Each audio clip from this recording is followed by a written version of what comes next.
Hey guys, and welcome to another brand new video. In this video, we actually have some pretty big news where we have a brand new big PlayStation 2 game that actually might be getting remade / actually made in the first place with a brand new iteration. We also have some brand new PS5 Spider-Man 2 news where people are now slowly trying to go figure out the puzzle. We have some really kind of big PlayStation news in general. We have some other brand new news when it comes to Alan Wake and just a lot of little general gaming news. So you guys will sit back, relax, and enjoy. So if any of you guys are bored, we are definitely probably hanging out and just chilling up on Twitch. Link down below. Follow the Twitter, of course, subscribe with the notifications on if you guys are bored, and of course all the Amazon links for the consoles that are currently still up on sale, all linked down below. So, hi, hope you guys are having a fantastic Saturday. Usually the weekends are a little bit more on the chiller side, as I'm sure you guys know for news, but we compiled up all the kind of cool gaming news in general. So first and foremost, I want to go touch on kind of a cooler tease over here, because this one actually seemed a little bit more nifty than, well, I'd probably be expecting. So right now, PlayStation actually did a pretty cool Asian style, for lack of better terms over here, teaser for a brand new PS2 series revival for the PlayStation 5. Now, it might just be like a brand new iteration, could also just be like a remake, remaster, whatever, but kind of cool news for this one where they go and say it's another win for anyone with nostalgia. If the latest teases are anything to go by, it looks as if Sony may be reviving the classic PS2 horror series Siren for the PlayStation 5. Now, I actually have heard of Siren before. I'm not sure if you guys have or have not, but I've actually heard good things about this, especially too when it comes to a PS2 type style game from way back in the day. I'm okay with that. You give me those brand new updated graphics, you have a similar storyline. At the end of the day, I'm kind of cool with that. Just in general, we even had a little thing at the bottom right, but like I'm cool with that. You give me some brand new horror games, like more adventure type style games like Resident Evil, I'm okay with that. So remakes and remasters are all the rage right now, which in all honesty is probably a separate topic, but I've always kind of hated the fact that we've been on such a big remake remaster list, probably because we just have seen so many brand new IPs that kind of flop. Good examples, maybe like a Forspoken, but as well also it kind of makes everything a lot easier to have like a framework to kind of plug and play. Like just update graphics, you already have the dialogue, you have the story, etc., and people like most of it, and you already kind of have it being somewhat fan-tested from prior, like either looking on social medias or how well the games did before, etc., etc. So it makes sense in why we're still pushing so many remakes and remasters, but I'm not the biggest fan of it. Although, if they're way older games, I don't necessarily mind as much because, well, maybe I just never had a chance to revisit it, or if it's like a PS1, PS2 game, guess what? Like that is a big jump. Now, going from PS3 or PS4 to PS5 is not as big of a jump, but either way.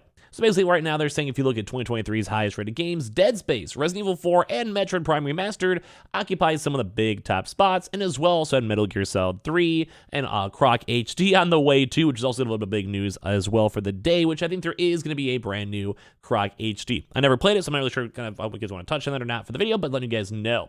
But now PlayStation is actually teasing right now that Siren may be the next big game franchise to make a big comeback. So basically Siren, also known as Forbidden Siren, was released on the PS2 all the way back in 2003. And now this is where I'm kind of okay with the remake, remaster, new iteration, whatever.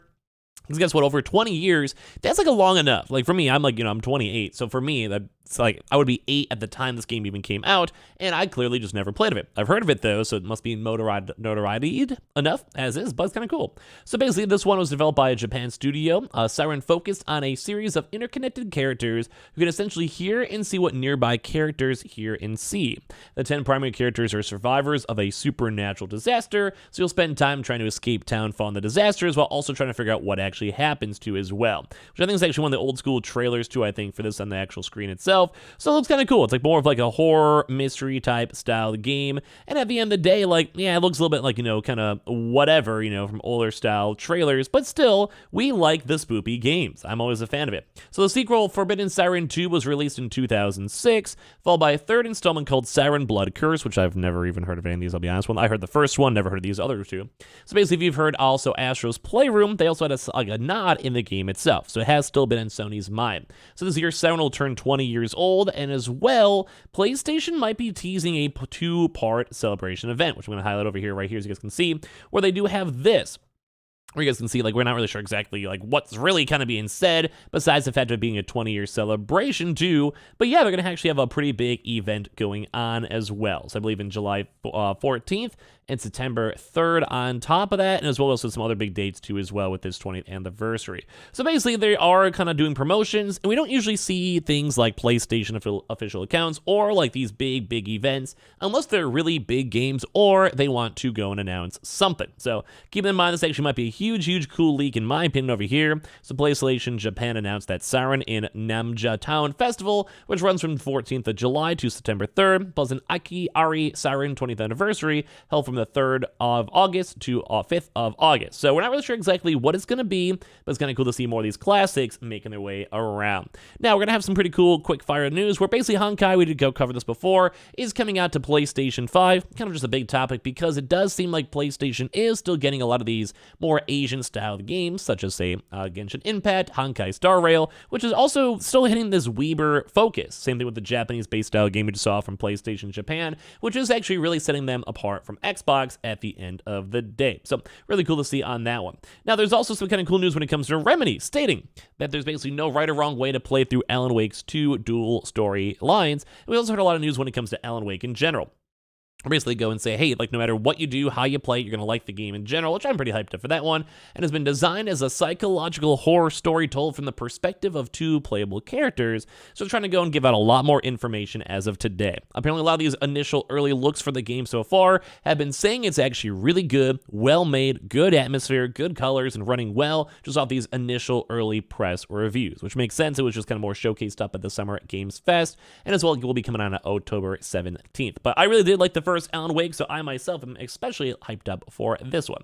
But yeah, there's basically a lot of cool things to talk about the game itself. There's different types of storylines. You can have a different change of scenery. The game itself is still going to be a little more hardcore as well, and it is more of a psychological horror game rather than a proper horror game or like a jump scare horror game too as well. So it's still kind of cool. Like I'm actually really hyped up for this game. We also did go and see Final Fantasy VII Rebirth go and get added to the PlayStation Store. So in case you guys want to add it to your wish list or you guys are waiting for more information, it does seem like some folks over at Square Enix have went and talked about this at least a little bit, which I'm very hyped to go and see all of this, at least in my mind. Now, as well, for a little bit more of like a somewhat of a spoiler for a heads up on this one, but not too much of a big one, I would say, more of a speculation spoiler, we're now seeing more news on the discussions of the PS5's Spider-Man 2 big baddie, Venom. So some fans think it was a little bit too obvious for Harry Osborn to be the new Venom, but some of the clues also seem very compelling. So like I said, a little bit more of like a little bit of a sneaky article over here saying, during Insomniac Games' presentation for the upcoming PlayStation game,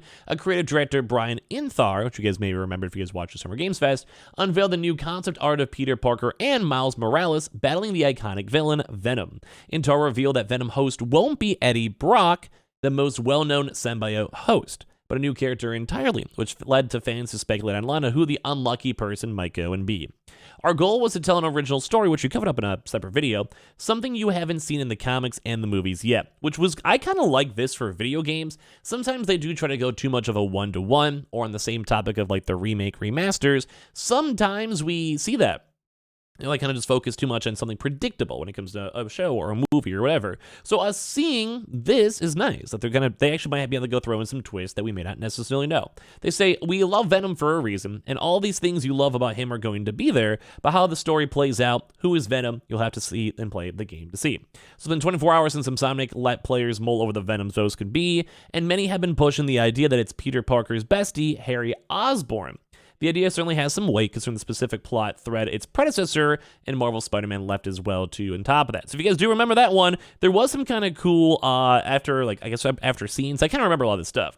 Where during the first Spider-Man's research station side quest, Peter is tasked with quelling numerous air pollution sites that Harry left unfinished, and Peter and Mary Jane Watson discover that Harry is terminally ill towards the end of the game. However, this is also a little bit of spoilers for that too, but however, in the end, after credit scene, Harry's father, Norman, enters a hidden room inside his estate where it's revealed that Harry has been floating in a green vat like a pickled cucumber. Tasty. Before the scene ends, we see a Snyway strand of the Venom symbiote inside the tank with Harry, which I do think a lot of folks are kind of trying to put the 2 and 2 together. It's kind of an easy 2 and 2, like I could probably assume that one, and even at the end of the game itself too, back in the day. Although I'm looking right now on this random video, this random post-editing scene, and good golly, I do not remember the game looking like this at all. So some folks are actually saying you may not go with a less obvious direction. It's kind of still up in the air. They're saying Harry's too easy of a choice, so they're hoping it's a misdirect as well. Because if Harry dies as Venom, then God will just have revenge as his motive, which is kind of lame and generic. But it also is a superhero movie / game, which is a little bit generic, no offense. And I have a slight issue with Venom being Harry, largely due to his lack of build-up for the role of Venom himself. But don't forget they could also build up the story too when it comes to the first game as they're introducing the game and characters as well. So a lot of folks have been discussing this too. I want to hear your thoughts and comments down below. Make sure you guys are subscribed with the notifications on Twitter and Twitch room down below. If you guys are bored, of course, check out the Amazon links too, and I appreciate y'all so much for watching in the first place.